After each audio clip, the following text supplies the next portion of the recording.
पेशवाओं के काल में मराठा शक्ति का उत्कर्ष।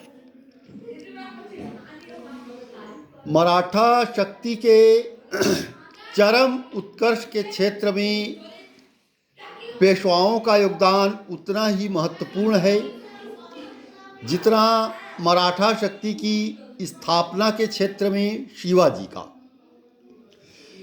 पेशवाओं के शासनकाल में मराठा शक्ति का विस्तार उत्तर व दक्कन सभी ओर फैल गया। औरंगजेब की मृत्यु के पश्चात होने वाले उत्तराधिकार के युद्ध के कारण केंद्र की शक्ति क्षीण हो गई और मुगल साम्राज्य के पतन की प्रक्रिया प्रारंभ हुई,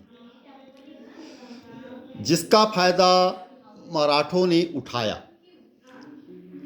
वस्तुतः मुगलों के दक्कन में विस्तार पर तो वे 1707 से पूर्व ही रोक लगा चुके थे। स्वराज्य का क्षेत्र अधिकांश भाग भी अब मुगलों के प्रभाव से मुक्त हो चुका था। केंद्र में मुगलों की शक्ति क्षीण होने का आभास पाते ही उन्होंने दक्कन के मुगल सूबों पर भी छापा मारने का कार्य प्रारंभ कर दिया।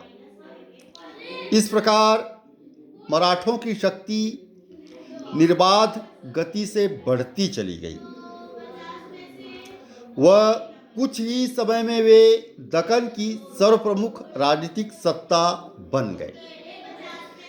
ये सभी गतिविधियां पेशवाओं के नीति निर्देशन में ही संचालित हुई। पेशवाओं की शक्ति का उत्थान शाहू व राजा राम की विधवा पत्नी ताराबाई के मध्य चल रहे गृह युद्ध के दौरान हुआ। ताराबाई ने मुगलों के विरुद्ध युद्ध में सक्रिय भाग लिया था तथा मुगल मराठा युद्ध के दौरान राज्य की गृह नीति का संचालन भी कुशलता से किया था। इसी आधार पर वह गद्दी पर अपने पुत्र का अधिकार चाहती थी, जबकि नियमानुसार गद्दी पर संभाजी का अधिकार होता था। रामचंद्र पंत ने राजा राम की एक अन्य विधवा राजस बाई के साथ षड्यंत्र रचा तथा उसके पुत्र संभाजी को ताराबाई के पुत्र शिवाजी के स्थान पर शिवाजी द्वितीय, जो ये ताराबाई के पुत्र थे शिवाजी द्वितीय, उनके स्थान पर गद्दी देने की योजना बनाई। शिवाजी व ताराबाई को बंदी बनाकर 1718 में संभाजी को छत्रपति घोषित कर दिया गया। इस प्रकार बिना रक्तपात के ही शाहू के सबसे प्रबल शत्रु से छुटकारा पा लिया गया।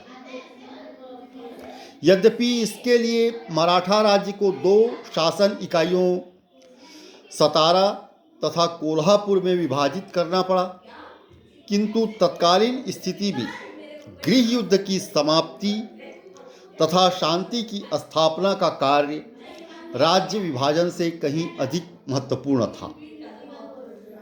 शांति स्थापना का यह कार्य पेशवा बालाजी विश्वनाथ की कूटनीतिक कुशलता के कारण ही संभव हो सका। वस्तुतः यह पेशवाओं का उत्थान मराठा उत्कर्ष का दूसरा चरण था। पहला चरण शिवाजी का कार्यकाल था। उन्होंने नींव देने का कार्य किया।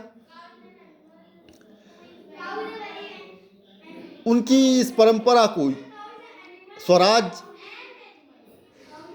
स्थापित करने की परंपरा को उनके सुपुत्र संभाजी ने आगे बढ़ाया। उनका कार्यकाल अत्यंत ही छोटा था।